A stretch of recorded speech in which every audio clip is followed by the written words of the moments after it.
Hey everyone, welcome to Pouring Takes. I'm Charlie Van. And I am Rayya, coming to you guys from beautiful Bryan Street Tavern in the heart of Dallas, Texas. God, it's been a minute since we've been out here in these streets. It's been several weeks. We took a little bit of a hiatus. You were moving and traveling. I did both those things. I moved and then immediately drove 14 hours to Greenville, South Carolina, and then came back a week later. It was a lot of fun. Got to try local beers and stuff. Oh yeah, there. you brought some back. I went to. I brought you a beer called, what was it? The Great Charlie. What was it? I don't even remember. No, it's like, oh man, it's something like Big Charlie. Big Charlie. Yeah, I don't know. It was good. It was good, like amber. I liked it too. Yeah. I just saw the name and I was like, gotta get this for Charlie. I actually went out to a brewery over there called the Silos, and it's literally a brewery in Silos. It was a really pretty spot, and they had like. Not food trucks, but like, the train, the boxcars, they had restaurants in each of those, like food truck style. So that was kind of cool. So it was like a park with all these train boxcars. So really interesting little trip we took. What have you been up to? I mean, I started my new job a couple of weeks ago, so just been, acclimating to that, going to some networking and mixers, what you do in sales. I mean, other than that, just been following our sports teams here as up and down and roller coaster that can be. And of course I live in the Village too, so we're having like DJs almost every weekend at our party pool come out. Thursday we have Cheat Codes. Saturday, Bonnie and Clyde. It's open to the public. Oh, come really? on, stop by. Yeah, highly recommend. Every time I've been with you to the Village pool has been a great time. I love going out there. And I still don't get like a tan. Like I don't. You're not burnt either. Hey, I've had some summers where I look like this couch, right? This red, but Can't relate. Tom Thumb though has like a really good sunscreen selection. Yeah, Are you really just boosting Tom Thumbs? Yes, because it's kept me well. I can wear a shirt after the pool. Oh my goodness! We're a month into summer. Here we are, first week of July, Independence Day on Thursday. It's Tuesday today. What has been your summer go-to drink so far? What have you been drinking a lot of, Charlie Van? Well, I mean, I'm always usually a beer guy for the most part. I love St. Arnold's Summer Pilsner. It's one of my favorite beers. So I usually drink that, or I'll go back and forth between that and Love Street by Carbach, which you can drink any time of the year, of course, but it just makes it better in the summer. And then gin and tonics. Love gin and tonics. Really? Yeah. Gin and tonics are so fancy. I used to travel a lot to London for work once upon a time, and that was my go-to drink in London. There was something about the tonic water in London versus over here that it's so much sweeter and so much better over there. But I haven't had a gin and tonic in years. So, I mean, it sounds like you're drinking one of your summer ones. I am. So this is my go-to summer drink. I found it by accident that one time we were at Hero 2 or 3 years ago.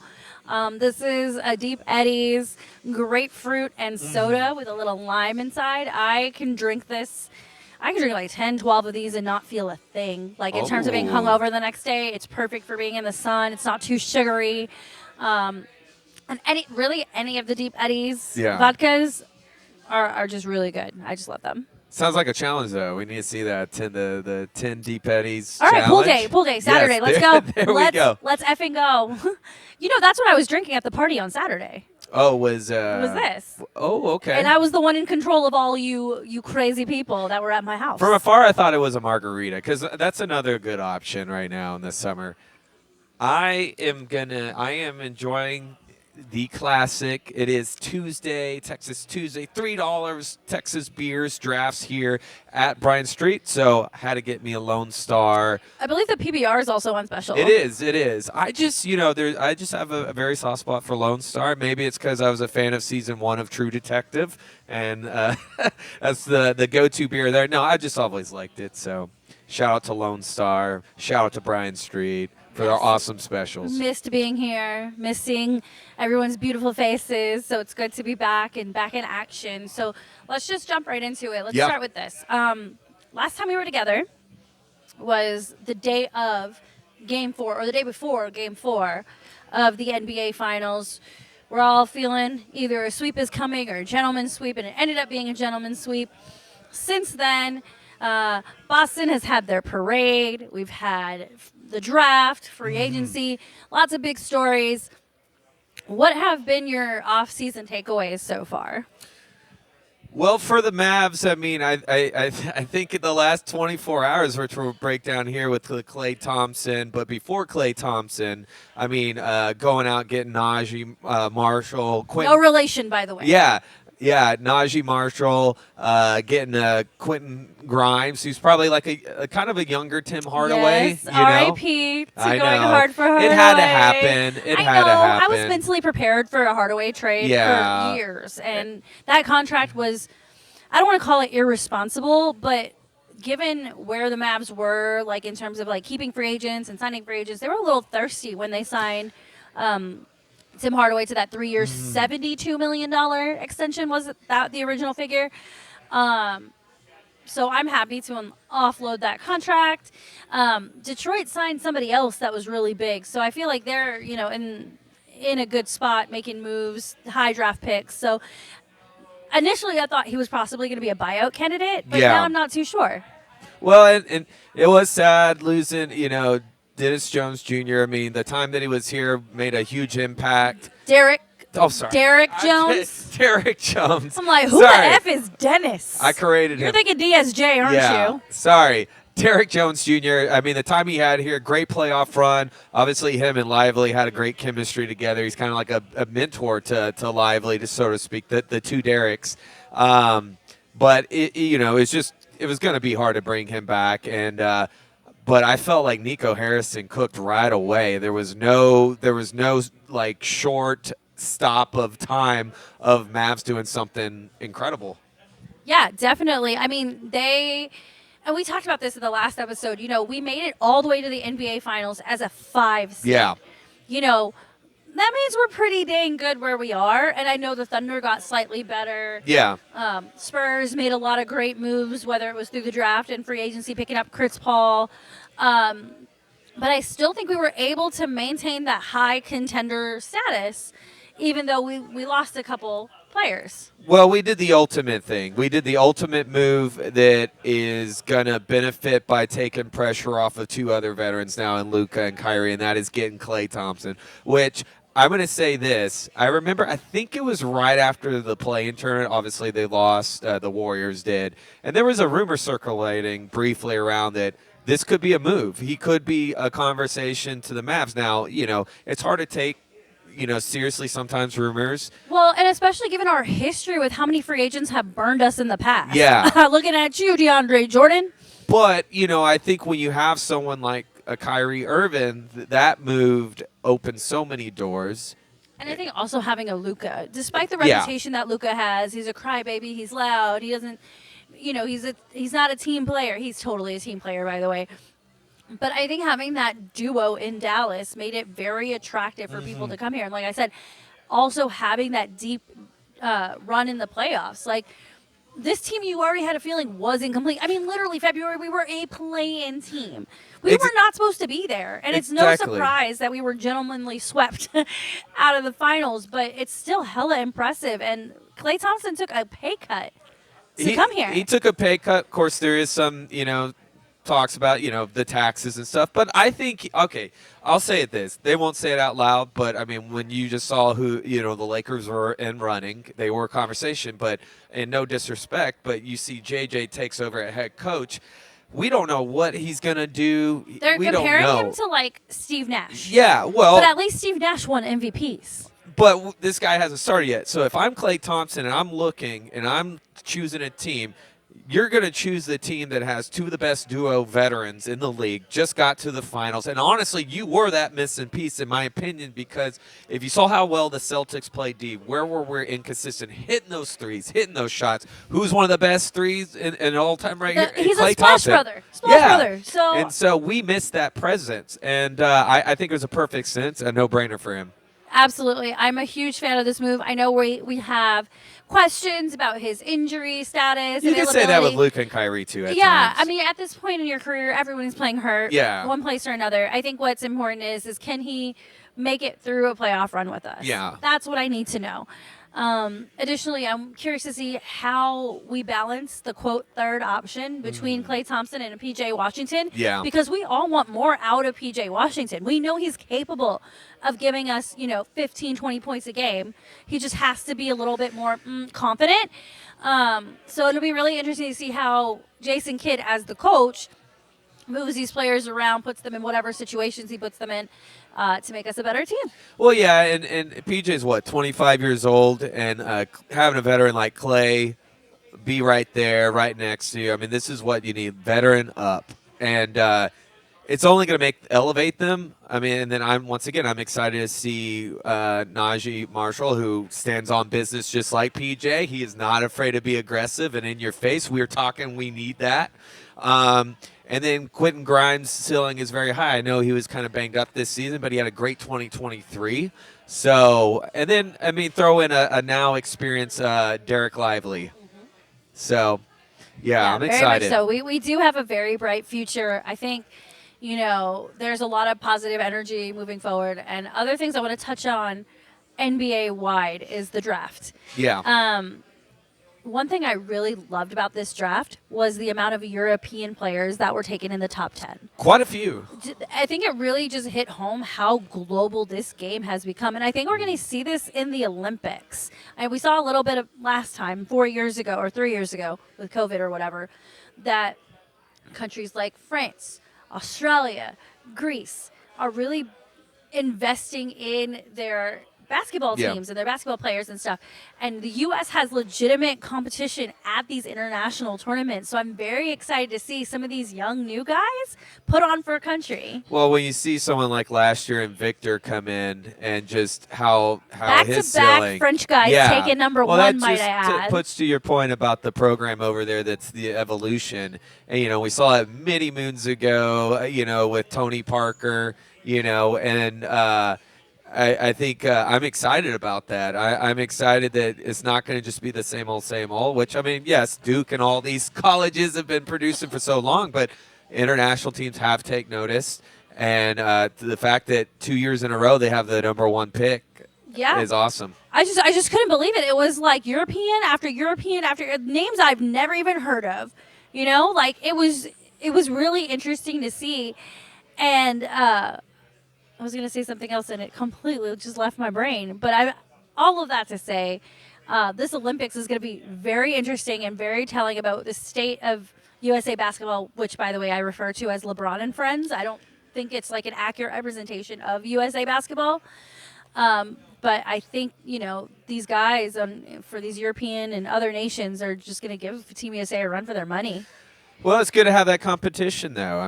A team to go out and really push them. I know what I was going to say. I was going to say, from a business perspective, with the NBA, now they're going to get to play all these. They're already doing it. They're doing it in the preseason. They're playing games in different countries. They went to Japan, China, Germany, whatever. But you can do more and more of that to just really grow the game, and that's super exciting. I love seeing it. Well, I'm ready for it. And it wouldn't surprise me if you have Team USA, Team France in the mix, maybe Slovenia. for gold. Slovenia there. Slovenia's always a good dark horse. I always find myself cheering for Slovenia. Spain was for a while. Spain's got a lot of young guys. Like, I looked at their roster, and it's you got Juancho from Hustle in there. Oh, I love that. By the way, one of the best basketball movies in current day. But, Greece has a great team with the with Giannis and his brother. Japan has a decent team. Germany even has a good team with Schroeder at the helm. So, like I said, USA basketball on the men's side at least may have a lot of work to do at the Olympics. Well, you definitely got some veterans there, and you got some missing veterans that I think could elevate it a little bit better. But even Canada's team's really fucking good. Hey, it's gonna be fun. One last thing on the draft is we haven't really talked about it yet. Bronny James. How are we feeling about the nonsense that took place behind the scenes to make sure that Bronny James got drafted by the Lakers and only the Lakers? Is that surprising, though? No. I'm not surprised.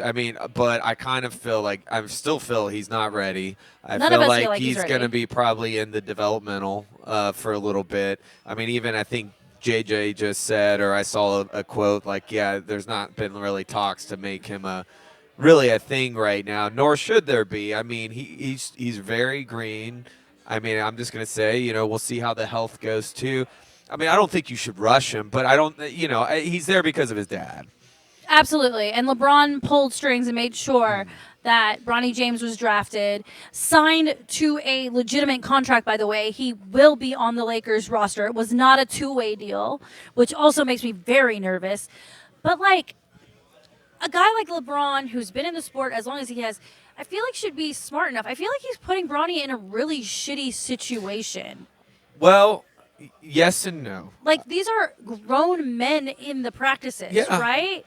Like, what? If I hit Bronny too hard, is LeBron going to come for me? Is LeBron's entourage going to, like, well, I think ruin my life? Like, what is going to happen I'm here? going to say nobody's really touching on this as much. I do think the whole health scare. I mean, otherwise, I mean, there's other teams that maybe could have benefit bringing him in, developing him. He didn't have to be right there at home, but having a scare like that, I mean, if you're LeBron, I don't blame him. And to watch it for now, watch over him.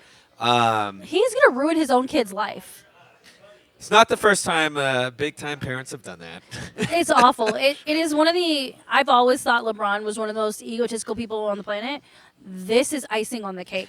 Like, the fact that you had to force your son, who has health problems. Yeah. There have been other college players who have had the same health issue that didn't go to the NBA. Yeah. Immediately. There was a guy out of Well, Baylor. the guy in Florida, remember a couple years at 2021 – heart. His heart. He had a heart attack, He essentially. had to have a defib. I believe a defib. Yeah, right? exactly. Yeah. See, that's even more fucked up. This is not like, ooh, he tore his ACL and he's going to the NBA. No, he had a I'll heart attack. never forget the guy from Baylor years yeah, the Baylor ago. guy, Isaiah something. Yeah, and they did a mock draft Isaiah for Austin. him. Yeah. Oh, he had such a bright I think he was going to future. go to the Knicks. Like, he would have been the Knicks pick or something like that. And they did a mock draft, which was great. Like, they let him go on stage. But, I mean, he had such a huge future. But, I definitely think he should have stayed at least one more year. Or maybe even play overseas. Yeah. But, like, this is going to ruin his life. He's either going to hurt himself, like, in practice or in a preseason game, or he's always just going to be LeBron's son and nothing's going to come out of it. Like, what? Is he going to play 1 or 2 seasons and then be an influencer? Like, I don't know. But I don't like it. He could probably coach. I'm sure he has. In a couple years. Could be a coach. I mean. And, okay, speaking of LeBron, and I'm not trying to make this a full Let's Bash LeBron episode, but this is kind of fun for me. I'm like, also, LeBron picked J.J. Redick to coach the Lakers. It's fun. When they couldn't get Dan Hurley out of UConn. It was like, let's just get this guy and do something different, someone I can control. Like, seriously? I love the stat, like, his only coaching was, like, a 4th grade team. No, this whole thing makes me just so upset. Like, he was a volunteer, so he wasn't even on payroll. Or whatever honestly, you can do. So have you started watching Clipped yet? Not yet. Okay, you need to watch Clipped, and we can talk about it in next week's episode. But essentially, Clipped is a Hulu show by FX about what happened with Donald Sterling and the LA Clippers. Oh, okay. And, yeah, no, I've heard of it. I haven't seen and it. they casted everybody who played for the Clippers at the time. And so J.J. Redick is a character on this show. And it's a very interesting choices were made when producing this show. I'll say this, like, I do think Redick has, like, a good mindset in that, but, I mean, like, there's so many other more qualified coaches out there, especially if you want to take this team seriously and take right up, I just think this was a friend's move for sure. And I think it's going to be, and I think it's still one of the reasons why Klay Thompson's here without them saying it. Absolutely. All right, let me get out of the NBA because this is making me angry. We got to move on. We can talk about Space Jam. No, we don't need to talk about Space Jam. Just the original Space Jam. I will talk it's about 4th of July Michael week. Jordan Space Jam all day, every day, but not the other one. I want to get into UFC 303 because, sir, I believe you owe me a shot. How do I owe you shit? What? I believe we have it on video where I said this fight for Conor McGregor ain't happening. Hey, we didn't And play to that preface episode. this, the last episode we filmed about a month ago was when the press conference was canceled. So the fight at that point was not canceled, and I adamantly told you this fight ain't happening. And instead, we got to see Alex Pereira head kick the shit out of Yuri, whatever his name is. I don't care if it's a better fight. Shot now. That was my shot take. I'm doing my shot later, but I want no. Hold on, Tanner. We're gonna do a shot for something else right after this. Well, shouldn't it be like a this savory is shot though? Excuse me. This is your punishment shot. Go. But this is like not really a punishment though. It's like a nice. No, shot. you're taking it by yourself. That's your punishment. I'm gonna do my shot with Tanner for something else. Knowing me, that's not really a punishment. This is what happens when you're a Conor McGregor fanboy. I'm not a fanboy. But, no, I said but. I think the way he pulled out was very ridiculous, especially for calling out RDA in 2016 for breaking his foot. It's just I think it definitely sucks for a lot of venues that invested in that. Look, Saturday was awesome, but that was not. If you're going to pay covers, seriously, major shout out to Alex Pereira, and Yuri for stepping up and taking this fight. Toe. He has a broken toe, and Dana White gave him a $303,000 bonus for stepping in and freaking knockout. That's because of Brian Ortega at the press conferences. How about 303? And then Brian Ortega didn't even end up fighting. Yeah, he got sick. So many stories. Hey, hats off to Diego Lopez for still showing up to fight, and then Dan Ige, who's supposed to fight at the end of this month, stepping in because he happens to be in Vegas. This is why you have backup plans. This is exactly why you have backup plans. Well, yeah, let's talk about what we saw and the potential matchups next. It was electrifying. Actually, it elevated because the original, I will say, as much as people wanted to see Conor and Chandler, I kind of felt that card was lacking a little bit. So if that had fallen through, which it did, what's next? And we were talking about that. Obviously, Pereira and that, but then the co-main, with Diego and Brian Ortega. It didn't happen, but, Diego and Dan was not a bad fight. No, not at all. Seriously. And you can even say Ian Gary and Michael Venom Page's fight wasn't bad either. I feel like there was judging favoritism happening. It was. But it was still a good fight. It was what you thought was going to be. But hang on. This is my moment now. Tanner, our girl Macy, with the upset over Mayra Bueno Silva, taking on Macy's now the number 5 bantamweight in the UFC. So that is who I'm doing my shot for. Macy with that nasty, Cheers nasty to Macy elbow. and those stitches. I saw Marina yesterday on social media, and that gash, it was nasty. I actually had her winning that fight, going into it. I think Macy's just the range, her height, how she moves, and when you watch that Raquel fight, the Marina was less than desirable. And Macy has evolved so much. What, Tanner? You gonna cheers with me? Oh, okay. No, he's getting more. Oh, okay. But Deep Eddie's grapefruit. But man, that cut was that was nasty. No, it was. Look, I've known Macy for a long time, right? Like I train with Macy, hang out with Macy, whatever. This most recent camp that she went through was by far her best camp. That's good. Even her weigh-in day. Her weigh-in day had no issues. She weighed in at 135.5 easy. Yeah. The sky's the limit with this one. And she really bullied her. You could see the out strength there and just the transition, the takedowns, and really Miranda had no answer. And honestly, it was almost similar, obviously not the same result, of what Macy started doing to Irene Aldana. Up into that liver shot, she was in that same position and maybe a couple shots away of possibly putting her away. And, as you can see, you can tell how healthy she is and how, because, there was the happy. She was happy. And she's got that frame and that's tough to deal with. She fights her 5'9", 5'10" bantamweight. That's a lot to deal with. Yeah. Believe me. And I will say this. I think she deserves the title shot. I know people are like, Kayla hasn't fought anyone yet.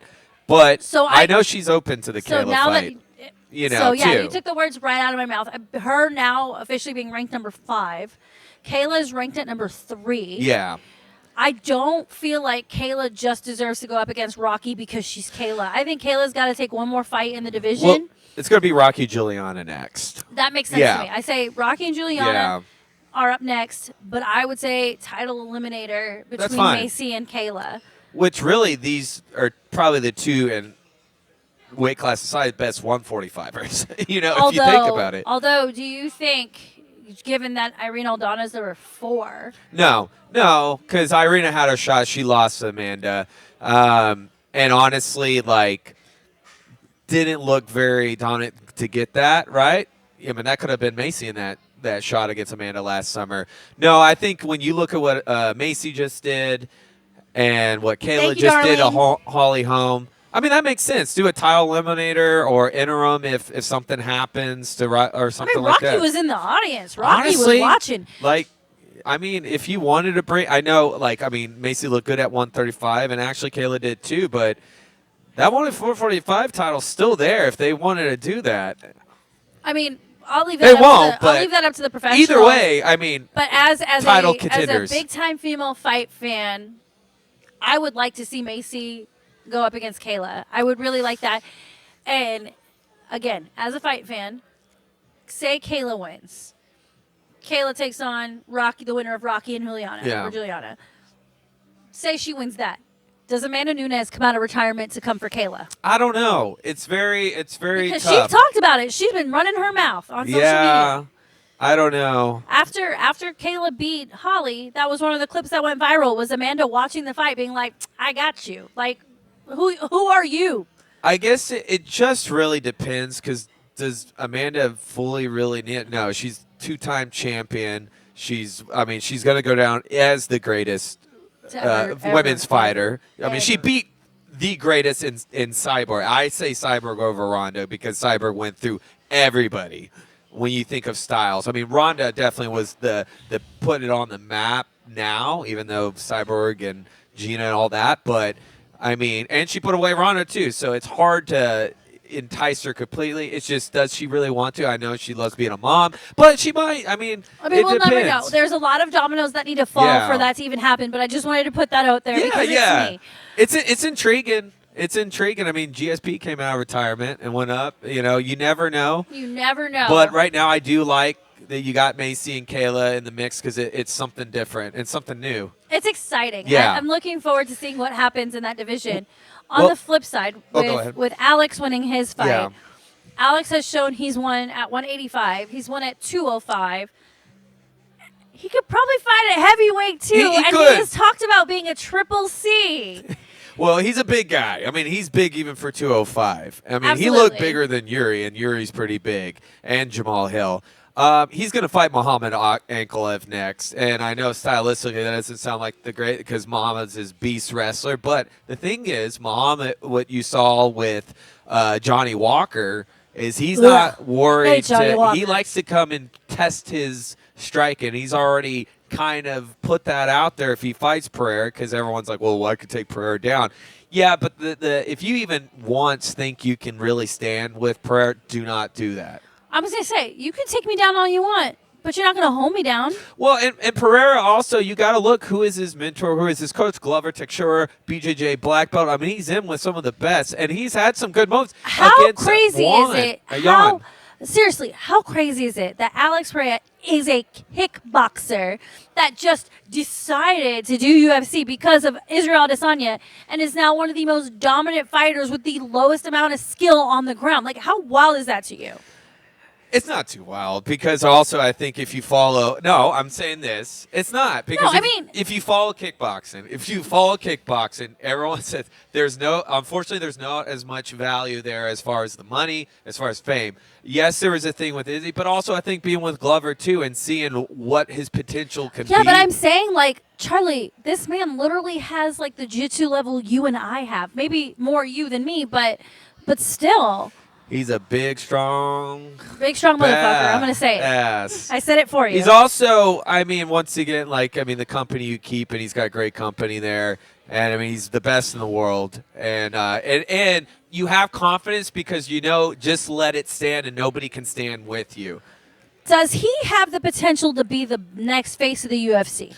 Yeah, I mean, especially at 37 years old, which is that's Wait, he's 37? Yeah, he's 37 years This old. whole time I thought he was 32. Yeah. This whole time. I mean, he's Wow. I just think, I mean, what's great, you know what's interesting, the other day before his fight, he was helping someone change a tire. No, he's such a good guy. Yeah, he is.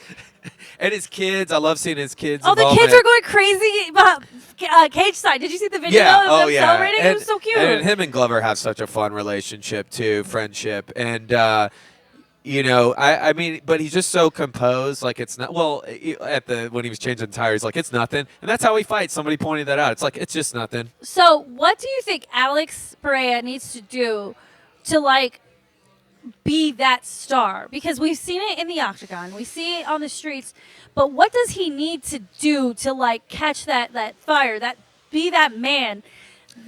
Not necessarily the next Conor McGregor, but that's kind of the road I'm going Well, down. I mean, right now he's like edging when you close say to the it. word UFC, you play word association. You're gonna say Alex Pereira, not Conor McGregor's name. What does he have to do? If he puts out Muhammad Ankalaev, who is a boogeyman, if you follow MMA like that, like if he could do that, I mean, first of all, nobody has defended the 205 belt since John Jones like that, like consecutively. It's been flip-flopped around since Daniel Cormier vacated it in 2018. Well, John Jones went up, obviously. You know, he beat Dominic Reyes. Since John Jones. It's vacated. Fair enough. So, yeah, I think he's one more fight away. I mean, he's viral everywhere you look. I don't think he necessarily has to go up to heavyweight, but it will be great. And if he doesn't win or lose, that's going to make him huge. The He's drama, already huge. the drama queen in me no longer cares about John Jones and Stipe Miocic. I want to see John Jones and Alex Pereira. Yeah, I mean, that would be the ultimate test because I know a lot of people are, well, Cyril gone, look at that. But Cyril, like, I don't think has near the athleticism or speed. That's the thing. He's a good striker, but he's very light on his feet. I feel like stylistically, Alex Pereira and John Jones are very, very similar. Whether they do it at 205 or at heavyweight, it's going to be fireworks. It's going to be fun, and they're going to move around a lot. They're not going to look like drunk, oversized toddlers. It's going to be great. And obviously, John's going to be favored because he's John, but when it comes to striking, believe me, it's Pereira all day. Yeah, you know what John Jones is going to do? Try to poke him in the eye. That's what John Jones is But, going I mean, it'll be fun. I mean, and we'll see what happens. I mean, and John's 37 too, and he's coming off of a torn pec. It is such a good matchup. Like, think about it. It's going to be iconic. Also, Pereira and Tom Aspinall, who likes to keep it and just explode. Any of those. So I it's know popcorn we've got Ilya and well, not officially, but that looks like what it's going to happen in Max Holloway. and Max Holloway for the Sphere in September. Why not put John Jones and Alex in that spot? Why not? He's John not Jones, if he's ready, but maybe MSG. He said he wanted MSG in November. Well, that's when he's cleared. I mean, he tore his pec in November, so it's 8 months. So. Yeah, all right. I got too excited. All right, fine. Take me to MSG in November. I mean, I think Ilya Holloway. And let me see John Jones and Alex Pereira. I mean, I would be all for that. That would be the and greatest he can still be gift. 205 because he obviously can cut down. I mean, the guy walks around like he gained like 25 pounds on Saturday. Fuck it. Do it at heavyweight. Let me see this guy become the triple. No, I'm saying do it at champion. heavy. I'm saying he has nothing to lose. Yeah. He's still going to be champion. He can go back and down like that. He gained 24 pounds on Saturday. I saw the video. He's the pictures. Oh my goodness. So, I mean, I don't know how he made 185. Well, he just really wanted to beat Adesanya. That's what he wanted. It is crazy how he did chase him like that. You know what? That makes me respect and love him even more. Is it kind of like a crazy ex that you just can't get rid of that's just following you just to make Oh your yeah, I life have hell? one of those. I have one of those. Yeah, yeah. Any chance you get, you put on your best face and you flash your pretty engagement ring and you tell him he can go fuck himself. Well, and real quick, Diego Lopez. Thank you. I want to see Diego and Brian Ortega still happen. I think that's the fight to make at the Sphere too. I know they want. If not, Diego Volk. Oh, that'd be great. Yeah. I'm all in on that. I mean, because if The Diego hair versus no hair. If Diego won Saturday against Brian, he's the next in line after the whole Holloway. Absolutely. You know, Absolutely. So yeah, no, it was a great night of fights. I mean, also, we saw the little Chandler saying he could be next in line for Islam. I think that could He be did just say that. baiting with Connor. If anything, It's so unfortunate. I feel for Michael Chandler because it's not like Michael Chandler is involved in these Conor McGregor no, shenanigans. he's just chasing him. He's collateral damage. But also, it's The fact that he hasn't fought in so long because he's chasing a unicorn makes no sense for him. I think he needs to fight this year. well, he has against somebody. to. He's about to be 37 if he's not already. He hasn't fought since November of 2022. His last win was May of 2022 over Tony Ferguson. So that's why people are kind of like, there's no way he's fighting Islam, 2 and 3. But I think he And probably plus, is. Islam calls his own shots. There Yeah. ain't no way he would let Michael Chandler step in out of nowhere. This could be baiting Connor come back sooner. Or they said, hey, if Arman Sarukian, who got, by the way, I think this is stupid that he got suspended as long as he did because a fan tried to interfere with him when he was walking out 300. And yeah, he attacked back. But what do you expect? He's going to fight. The security always have been crappy when it comes to fighters' walkouts and people in the crowd. But if he takes an anti-bullying video, he can come back in October, which would put him around Saudi Arabia, which would make sense for Islam. Well, we'll see. But lots of cool things have been happening. There is. It's been good, though, for the UFC. I'll say. Next up, 304 in Manchester. Finally, the return of Leon Edwards, who I am literally obsessed with. I am so sorry, but I am. And Bilal Muhammad, who's And been with Bilal's Fortis a on and great on, guy. who has Bilal been. is Bilal, this is a long time humming for him. So, what's the date of 304? It is the 26th, and also it's Aspinall defending his interim heavyweight title against Curtis Blade to see who will potentially. And I called this before. I how said this lucky are needed we? to happen for Absolutely. Aspinall, not to wait this long for John Jones. No, definitely. I'm really glad they gave these guys fights. And like you said, big sports weekend, by the way. That is the same weekend the Olympics open. I know. So we're going to have One's so in Paris and much- one's in London or Manchester. Manchester. Do you know the difference between the accents in the UK, by the way? So I watch stuff on TikTok where they judge different accents. There's Manchester, which is Michael Bisping. Uh-huh. London's a little more proper, I feel. Well, there's Little two bit sides more. to London. There's like the rich side where they speak properly, and then you've got the poor people who speak with all And this then there's slang. Birmingham. And what about Liverpool? Oh, yeah, Liverpool. And then, because Paddy Pimblett, is he a Liverpool? Paddy. Yeah. I forgot where he's from. He's from that area, but they always talk about it. And now there's a thing on TikTok where they're like, whose accent is the worst? The thing. Yeah, the I worst. love people who can do multiple accents. I can't. I worked with a guy from Manchester, and the way he talked was literally my favorite. So every time I do my British accent when I drink heavily, it's Jake's accent. Sorry, Jake. I only did a British accent once in high school because I played Edmund in The Lion, Witch, and the Wardrobe. So Ooh, that's a good role for you. was it because I was 5'2"? Yes. That is And I had no not. facial hair, and I was 16. That is not what I was going for. So they're like, anytime there was a kids role, they're like, Charlie, here you go. Oh my god. I was just like, Turkish. What was Turkish I was Delight? like, Turkish Delight. Mr. Tumnus. Oh my queen. god. I can't queen. even. I can't even. Please The stop. queen. Please stop. Please stop. You're going to get Rayya Spice out here in these streets in a minute. Oh, we got to get the Spice Girls out. Apparently, I would have been Baby Spice just because that's. I'm definitely a sporty Spice. Definitely. But anyways, Or a drunk Spice. Who knows? Anyway. That's I- Spicy Spice. You know what? Ice Spice, she said the most iconic line. She said, "You think you're the shit? You ain't even the fart."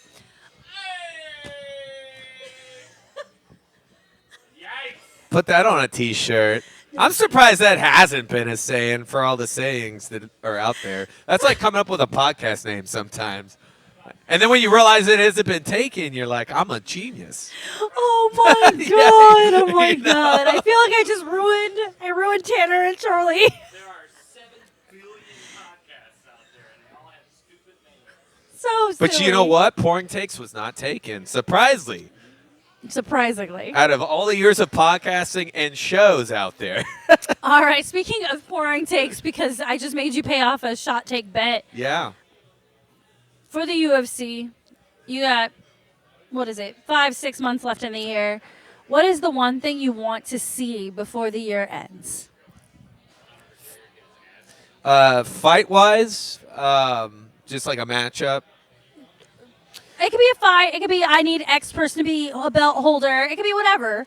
I'm giving you all the creative liberty in the world. So the fight that I would love to see, I would say I do want to see Israel DDP. I mean, it's talked about, but nothing's unique because I think that's a very interesting match, and they have beef. DDP is Drakis Duplessis, Duplessis, who, by the way, is a great singer. He was on Masked Singer overseas, South Africa. Oh, he I can did not actually know sing. that. That's really cool. Yeah, oh, I sent it to you. I forgot. Okay, he can sing. There's a lot of vodka in my system. I would say also I would love to see Kamaru Usman back one more time. There's still great fights at 170 or even 185. But Whitaker, Sean Strickland makes sense next. Yep, for sure. I would love to see that. I'd love any opportunity for Sean Strickland to get his ass kicked. I know he was like, oh, I shouldn't do it. No, that's the fight that's going to happen. Yeah, absolutely. I think on the women's side, there's a lot of things that can happen. I'm very much so looking forward to Valentina and Alexa Grasso fighting again for the third time. Yeah. This time is going to be Valentina's night. There's no way Valentina is going to be okay losing 3 times to the same girl. And no disrespect to Alexa. Alexa's an incredible fighter. Alexa, there's a reason why she's beaten Valentina twice. Second time was questionable. But, second time was a draw. So. But I will say, Valentina will have her belt back by the end of the year, plus a title defense. Because she ain't going to take any damage. Because that's my girl. She literally has a gun tattooed to her ribs. She's bad. She's a bad bitch. I mean, we will see what happens. The Ultimate Fighter's been very nice. It's been great. It's speaking of international, it's majority like all international. I know it's fighters. all international fighters. I've only seen the first 2 episodes. So yeah, no, behind. it's been good, and actually both have done a really good job coaching. No surprise there, but it's great to see that they're getting those props. I think it was episode 2 where Alexa is training a guy from Mexico and she's telling him how to box in Spanish. Yeah. I thought that was cool. Yeah, so he was that a wrestler. real cool. He was a wrestler in Mexico. I think he was in the Olympics, and big time grappler. Now, if you're on Team Shevchenko and you like to drink water, you do not get to do that at practice. No, you don't. No, you don't. It's like a Coach Safe practice. Coach Safe doesn't let you drink water in practice. This is an on-stop, but that's How dare you ask for water during a Coach Safe practice? That is no surprise there, but I mean, I think she has the ability. I want to see that division, though, build more contenders. Yeah, definitely. And I'm actually really disappointed in Macy Barber dropping out against her fight. Against Rose's fight in Denver. That was going to be this month? Well, Fenoit's the next contender. Marion I'm Fenoit. excited for her. Yeah, speaking of France. Vive la France. Yeah. It's just, does she want to wait, for a while? Yeah. It just depends on how the sphere goes. Like you said, that could be the end of December, if not January. Yeah, absolutely. And Wei Li. We need Wei Li back. But that division, I don't know now. Because she is now cleaning back out house without Rose fighting her. Yeah, absolutely. Weili's at the top of kryptonite. her game right now. Yeah. I mean, she's out here taking down Francis Ngannou. Holloway, Ilya, that's the fight I want to see the most. That's the fight. Yeah, absolutely. Holloway deserves it, especially with his BMF showing against Justin Gaethje. Ilya is also an absolute tactician. This is fun. Could be a different undisputed title fight. BMF title versus featherweight title. Interesting. Doesn't matter what size. Well, it's going to be 145. No, I'm just saying it can go up to 150, it can go to 145. Well, we will see all the UFC things. It's a lot of exciting things happening. Guess what? Without Conor McGregor. Yep. But if you want to see him again, you can watch Roadhouse on Amazon Prime. Oh my God, you broke me. You absolutely just broke me. It's out there. Okay, well, this was a really fun conversation, but I'm going to shift into something a little less fun. I want to talk about soccer. Okay. We are in a world right now where we get to see the Euros by day and the Copa by night. Do you know the story with the Copa? I do not. Let me enlighten you. Naturally, the Copa was played among Latin and Central American teams only. However, with Team USA, Team Canada, and Team Mexico jointly hosting the 2026 World Cup, they were invited to join the Common Bowl, which hosts the Copa every, is it 2 years or 4 years? I don't remember. But it's like their big tournament, and we were invited to join. This was a huge opportunity for the United States to show out. Because the United States consistently wins the Gold Cup, which is the CONCACAF tournament. And that's, U.S., Canada, Mexico, Jamaica, Panama, whatever. All these countries that are not included in the Common Bowl. So we get this invite. We get to host the tournament. USA gets to host the tournament. The games have been played in Dallas. Like there's a game tonight in Dallas, New York, Atlanta, LA, whatever it is. And Team USA does what? Team USA draws a very winnable group with Bolivia, Panama, and one more team that I can't remember right now. But I'm traumatized by Panama because that was a really rough game. Who did we play last night? Uruguay. There we go. See, I blocked it out. That's how traumatic it was. So we played that first game against Bolivia, and I think we win like 2-1 or 2-0, something like that. And you feel pretty good. But again, it's Bolivia. Bolivia doesn't really have a reputation for being a big soccer country. Next game's against Panama. And in the 18th minute, one of our great players, Tim Way, gets sent off.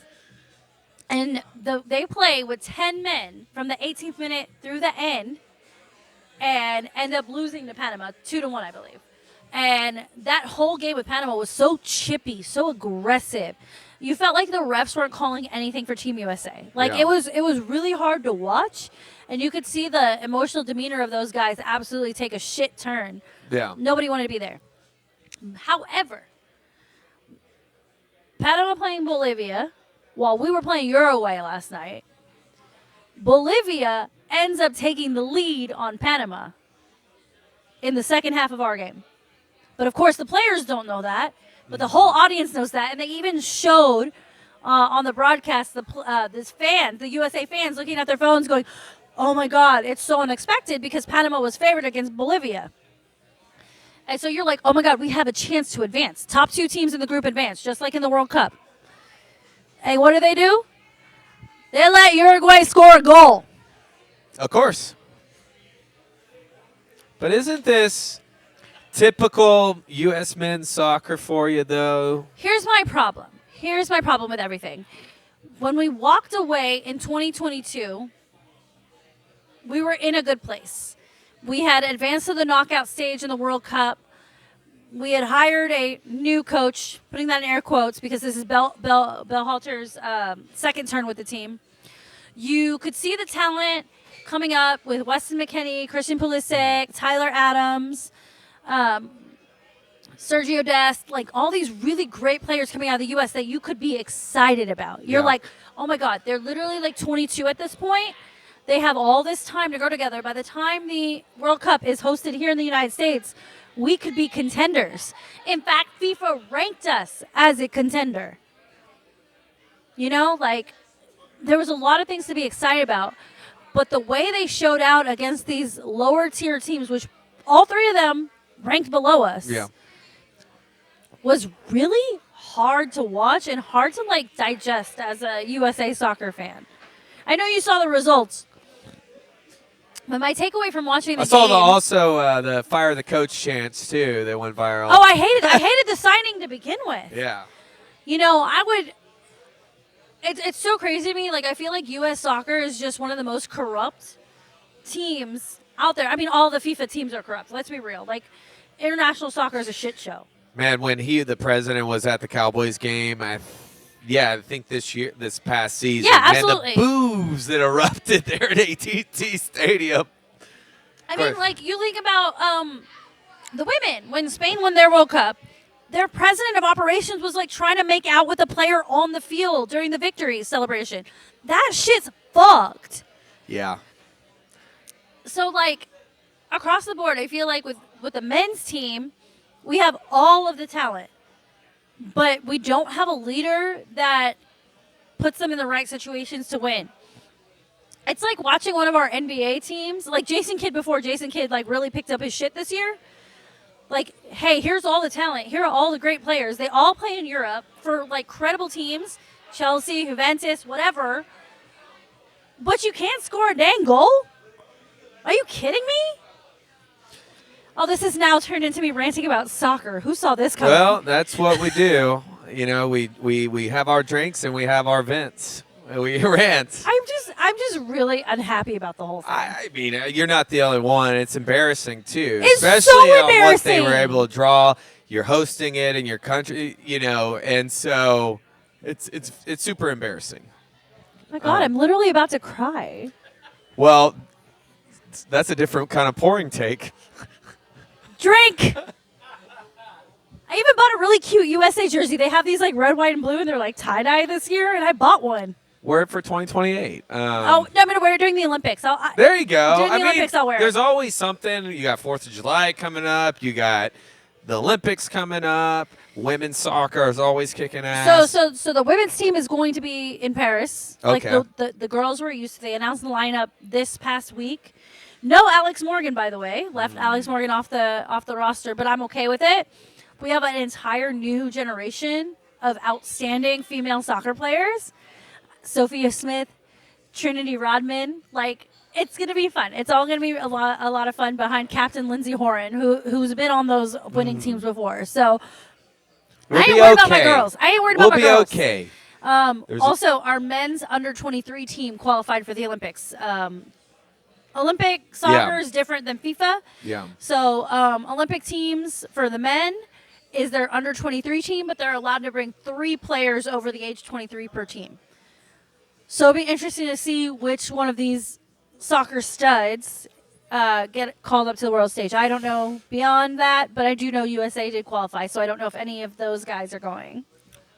Well, there's redemption there. I mean, it sucks to see the men just lay an egg, but you know, not It's embarrassing. not unusual.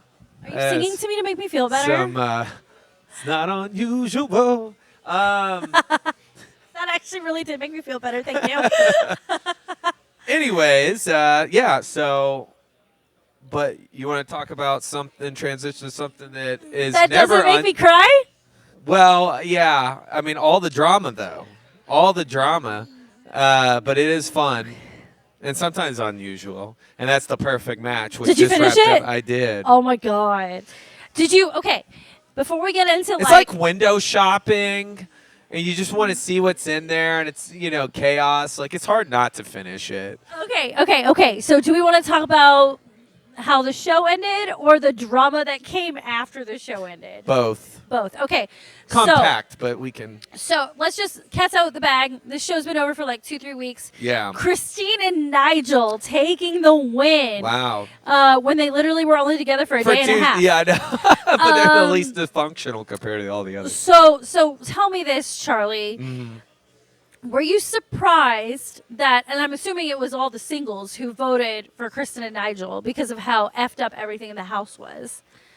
How do you feel about them stealing the win last second? Well, I mean, I really did think it was going to be Stefan and Laura because I thought. It's Stefan, whatever. Steven. And Laura, like, I thought they were going to win it. I really did. But you know what, though? I feel like everybody that's been there since day one, that's the toxicity that was there. So, Well, that's so the they had an toxicity unfair advantage. develops when you are in that house building the relationships, not just with your perfect match, but with everybody in that house. Yeah. If you're like a Kaz and you're going to hit on everything that walks, of course there's going to be drama. Or if you're going to be Like Harry? Drink. Heavy. Harry love her. Chelsea. I love Oh her, but I my love God. everybody else. Harry. Man, Harry what a Chelsea. mess. Wow. You know, I read stuff after filming Wrapped or whatever that he was not even concerned that Netflix was going to give him a shit edit because of how important he is to the Netflix universe. Well, also, he's probably just used to, like, what he brings to the table and what he's done even Oh, I'm previously. sure he had a producer in his ear the whole time being like, you need to fuck around. I mean, he is chaos. Like, there is... Hurricane Harry. Yeah. I mean, he, you know, him and Jessica, glad that, you know, that they did not work out. I will say. That did not need to happen. Okay, but literally, shout out Jessica for the way she handled herself on Yeah. camera. Well, you saw how she did in Love is Blind, too. But, like, I didn't think it got better than that. Hey, she knows what she wants. She stands her ground, but she's, you know, but also does things respectful. She's an adult, you know, and unfortunately on a lot of these shows, despite the age, people don't act like that. And that just the maturity that she has. And so, you know what? They don't do this, but I'm for her having a crossover being the Bachelorette. Oh, she'd make a great Bachelorette. She'd be so entertaining to watch. Like, she'd be, if they pick her. Or put her in Paradise. No, don't put her in Paradise. She needs her own show. The way she chews out men is Yeah. must-see TV. Hands down. She can see bullshit a mile away, and they don't censor her. They don't. Like, yeah, she was her judgment was clouded by Harry. And, I mean, any girl's judgment would be clouded by Harry, even myself. I will admit it. Hurricane Harry. If a British man was throwing himself at me, making me feel like I was his entire world, yeah, I'd be blinded as hell. I'm just a woman. You throw an accent at me, I'm done. Game over. Why do you think I'm with a New Yorker? Well, Harry is Charlie's something like, else. I don't know what to do with that.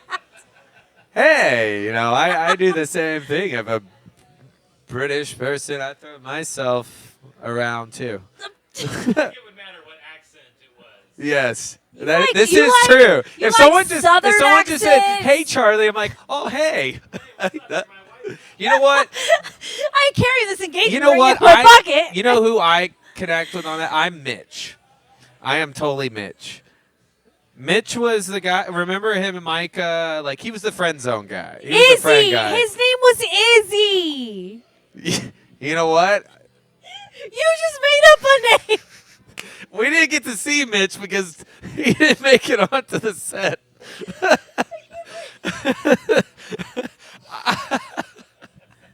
They're like, sorry, you didn't make it past the initial camera crew. Wait, are you I'm Mitch? I am. Didn't want people to know I was going to be on the show. I was not the perfect match for anything. I couldn't even get people's names right. They're like, sir. You know what? You are my perfect match, so please stop. No, Izzy. Chris Daltrey. You know, he knew everything about like Micah, and I thought that was going to try to work. Didn't. And then him and Jessica, he just friend zoned himself. He's like, I know I'm just going to be friends with He's everybody. like, I just want to be in the house. You know, he's just like, I'm going to be here. And I'm going to be drunk He's in like, the house. I'm coming home to a place where I. This has now become the Charlie Van karaoke show. He was a nice guy. And then, you know who kind of faded in the back briefly was Chris and Tulo's little relationship. Okay, but their whole shit after the show ended. Yeah. So I thought Chris and Tulo could have won the show. But I did sense in the episode where they brought the like single girls to the cenote, Yeah. I could see him like flirting with Dom, Linda, Christine, even whoever.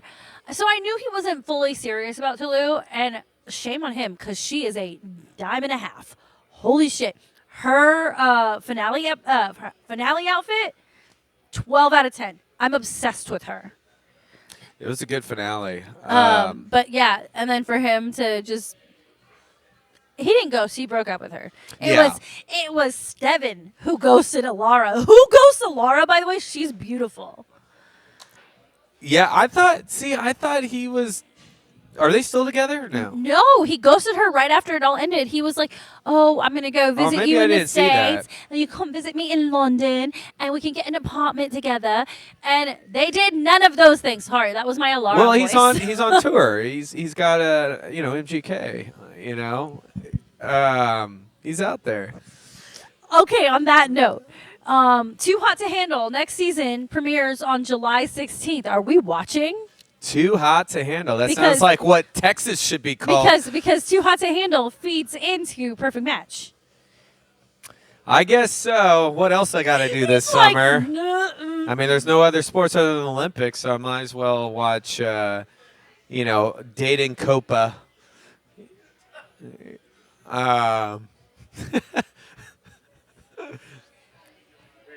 Can't be more it can't be I disappointing really like what just the U.S. need a did. snack now. Yes. Well, that's what they would say on Too Hot to Handle. That's a snack. Anyway, but I'm looking forward for another round of Too Hot to Handle. We have the Drink. Olympics You said coming another up. round. Look at you! Look at you! You did so good. Yeah. All right. Well, we are ready for Yes. it. We got some more shows to watch, more sports coming up. Oh, real quick, Yes. because we didn't put it, but we lost Tanev real quick to this. Oh yeah, we should talk about the Stars Just free real agency and briefly. draft. Also, wait, before we get into losing Chris Tanev, did you actually watch the broadcast of the NHL draft by any chance? A little bit. Yeah. What did you think about the Sphere? I thought it looked cool. I kind of would love to see the NFL draft there. Like, I agree. I think it's a beautiful venue. I thought the graphics were on point. The trade horn was my favorite. yeah. But they did close out that broadcast saying that they might do NHL drafts remotely now because Interesting. there's so many international players and it makes no I can sense to see fly that. them out. So, and just like the NHL, the NFL, the NHL also has like 7 rounds, I believe. So it's such a time commitment. Nobody was really watching it on TV outside of the first round, so I could totally see them going full remote. So that's something to watch. But the Sphere itself, dope venue. Oh, yeah. Absolutely. I mean, they've had you two there. So did everybody's iPhone 8 years ago. Good one. Good one. But real quick, yeah, Chris Tanev, I'm not too surprised there because we knew the money. But luckily, Duchesne's coming back for one more year. I just want to see them add one more there on defense. Obviously, you moved on from Suter, which had to happen, but still, that's vacant. Also moved on from Wedgwood. Wedgwood, too. He's going to be in Nashville, Smashville. so I'll probably see him. And then, obviously, Pavelski gone. They got some young talent. I still would like, and they picked up some nice free agents. Still would like to see a sprinkle here and there, but So I it do looks- believe in this team, So, though. so it looks like Pete DeBoer is here to stay, huh? At least one more year. All You know, right. I don't doubt what he does in regular season. We'll see what he does. Can he get them to that next It's level? going to be really hard, when you think about it in terms of games played, Yeah. all of that, to go to have another deep playoff run for a third consecutive year. And this was by far your best cast. I think it was even better than the 2020 because obviously there's a little bit of an asterisk there. And, I mean, you're number one. You had home ice. So, but Yeah. we'll see. Yeah, very, very curious to see how that goes. But honestly, this is going to sound terrible because, the Mavs and Stars are playing at the same time. I feel better, more better. Is that a word? I feel More better. I feel much better. There we go. Much better Very about better. the Mavs' future versus the Stars' future. I'm very well, concerned they about just where the Stars elevated. are Well, going. they made it to the finals, and they just added a huge piece. Well, that's what I'm saying. The Mavs have already had a better offseason than the Stars have. I mean, the Stars have made a lot of, quote, money moves. Who did they trade today? They traded somebody away today to the I didn't even Blues. see. They keep trading. They're freeing up that cap. Foxa. That's who they traded. They traded okay. Foxa I'm to the not Blues surprised by today. that. Also, Craig Smith yesterday. So Yeah. So, I mean, I respect them for, making such big changes, switching up the lineup or whatever. But it's going to be very difficult to have another deep playoff run for a third year in a row. unless they can do another midseason like they did with Tanev and really see who's out there, which they might. I mean, Jim Neal's been very smart. He's been one of the True. best GMs. He is one of the best GMs. Yeah, You're so not we'll wrong. see what happens. They're still going to be solid enough. All right, we got the Rangers playing tonight. They broke their losing streak, their 6-game losing Yeah, streak. but you got the Trastros coming up. They're only, 3 games hey, back now? we're almost all-star. Almost All-Star. That's right. We're 2 weeks away from All-Star. Anything can happen. And you and I talked about this. We'd rather have a better second half of the season than the first half. We got everybody starting to come back from injury. Do we have an update on Corey Seager, by the way? Not yet. I know didn't look broken, but still. But also, I saw that. I was trade watching. deadline's coming up too, and I do think they're going to do something. I was watching that game, and I saw Corey Seager take that hit, and I was pissed. It happened. It almost happened to Josh Smith the other night too, but it hit the bottom of his bat. They showed the Corey Seager hit side by side with the Josh Young hit. Yeah. Literally the same pitch, the same speed, everything in the same area. So I was He's just a instantly man of worried. steel, I guess. Good for him, because that looked Can't lose him. awful. That looked horrible. But go Rangers. We'll see what happens. Any big plans for the 4th, Charlie? Well, I'm going to hit the pool. Got cheat codes coming over. DJ. Probably see some fireworks. Got to work on Friday, so. Absolutely. Well, if you guys are not doing anything, Bryan Street Tavern yet again. Heck yeah. Thursday nights, $2 wells. Ooh, that's some fireworks. That'll get you where you need to go. And karaoke what night? Oh, on Thursdays. I thought it was Wednesday. Do you think anybody will sing fireworks? That'd be interesting. Or Born in the USA.